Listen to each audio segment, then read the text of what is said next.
Hi guys, it's great to see you again.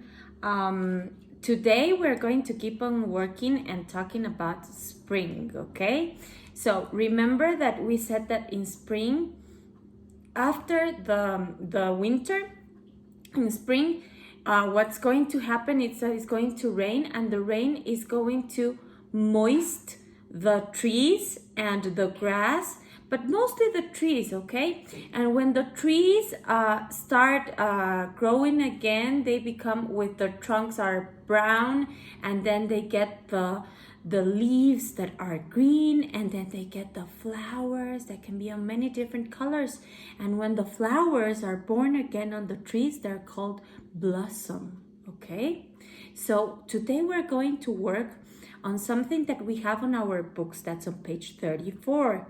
If you have your book, you can work on your book. If you don't have your book, you can always use just a piece of blank paper. Okay, if you want, you can recycle paper. It doesn't have to be brand new. Okay, so please remember our planet. Okay, so we are going to work on a Japanese tree blossom. Okay, and how are these Japanese tree blossoms? You can always check online to see some pictures of the blossoms, but here I am going to show you what you have on your book. Look, these are the Japanese blossoms. Look, here, and look, here are some Japanese blossoms with the sun. That is the characteristic of the country of Japan.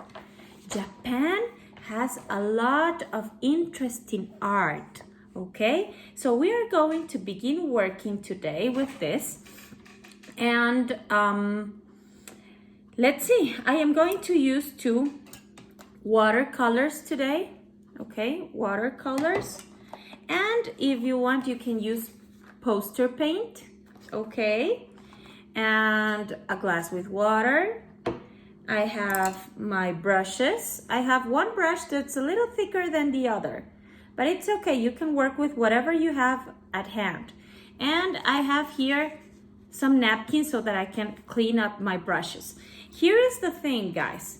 If you happen to not have the watercolors or the poster paint or any of the things that I have here, you can always replace them with whatever you have at home. You can use your markers, you can use your color pencils, you can use crayons, you can use whatever you have at home. It's not mandatory to do it the same way as I am doing it, okay? If you have your book, you can work on this blossom on page 34, and if you don't, just work on a blank sheet of paper like I am going to do now, okay? Let's see. Let me show you what I am going to do right now. There we go. So, what I am going to do first, since I don't have my book, is I am going to make the little trunk. Okay, I'm going to make the trunk of a tree. It doesn't have to be perfect, remember, okay? It doesn't have to be perfect. So the trunk of my tree is going to go like this. Okay, a little bit more water. It's going to go like this. I'm going to make the first shape, and there. Okay, there you have it. A little bit more thick over here. Okay, a little bit thicker here. There, okay. And I'm going to make little branches around it. Okay, I think I have too much water. Little branches around it, okay? Here.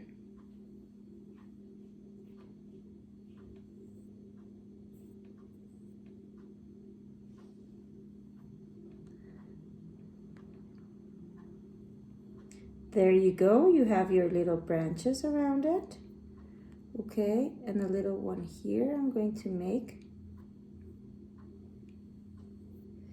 Now this is going to be the first part of our cherry blossom, of our blossom. It can be cherry or whichever color you would like, okay? So I am going to clean up my brush right now. I have here my water, as you can see, I'm cleaning up my brush. And here I have my napkin so that I can clean these up.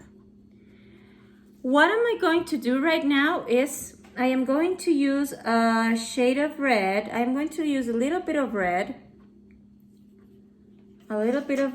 watercolor here. This is really simple, really easy, guys.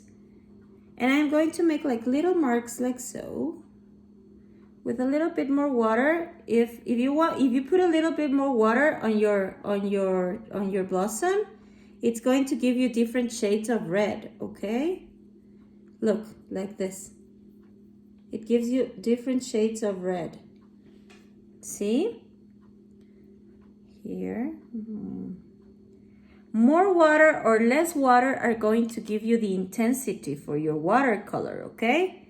So if you put more water, you're going to have a very light color, and if you put less water, you are going to have a lighter color, okay? So it's up to you. It's however you want to make it, however you feel comfortable with it, okay? If you feel comfy with it, with a lot of water, then it's okay. If not, you can work however you want to work. Look, these are just little spots that I'm making on my branches. Okay, here, some little spots on my branches. There you go. And that is going to be it for our blossom, okay? I don't have enough time to wait for it to get dry, so I am just going to go ahead and work on my poster paint. For this thing, what I am going to do for the poster paint, what I am going to do is I am going to use a thinner brush. But if you don't have a thinner brush for this, what you can do is, look, this is a thinner brush, okay? If you don't have a thinner brush for this, what you can do is you can use a toothpick, like the one you use for your teeth. You can use a toothpick, okay? This is going to be really simple and really fast. This is my poster paint that I am going to put here on a little container so that, look, here I have a little red poster paint. And what I'm going to do right now, I hope you can see it, is the following. Look, I am going to take a little bit of paint and I'm going to make little dots. You cannot see it very well here because it's not dry yet, but here I have some little dots that I'm putting on my watercolor, so that it looks a little bit more like a cherry blossom. I put only 3 on each part. Yes, only 3 little dots. That's it, only little dots. That's all you need. Little dots. Look, this is all you need. Dots and dots and dots and dots and dots and dots.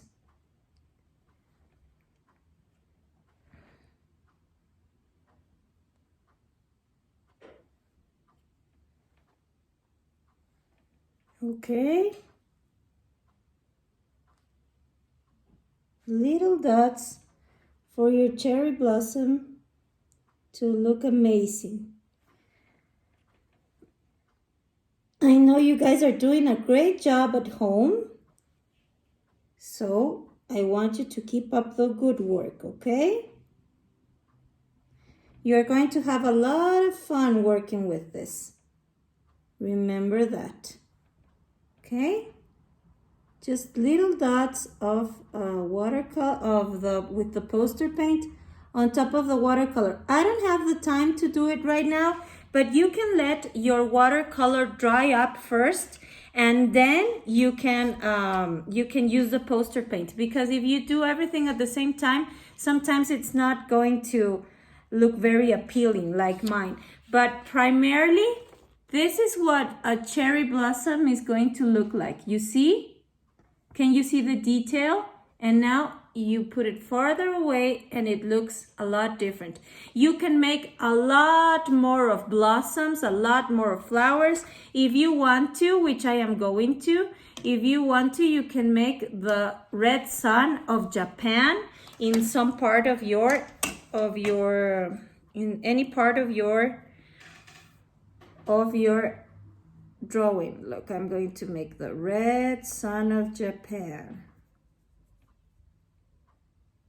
It's just a little round ball, and then it's going to look pretty awesome. There we go. There we go. So now I have my blossom, my Japanese tree with blossom. And that is it. 1 week I am going to send a long video with long work, and the next week I am going to send you a short video with short work. And this is pretty much it. Don't forget, write your name. I am going to write your name down here. I'm going to sign my work, okay, like this. And there you go. Here we have a beautiful Japanese blossom in a very, very simple way that you can work on it, okay? So this week we're going to do a short work. You're going to have fun doing this. If your parents can have them take a picture of your work and send it to me. And that'll be it for today. I love you very much. I miss you very much. And I hope I see you soon, okay? In the meantime, I give you a big, big, big hug and lots of kisses to you, okay? Bye. See you next class.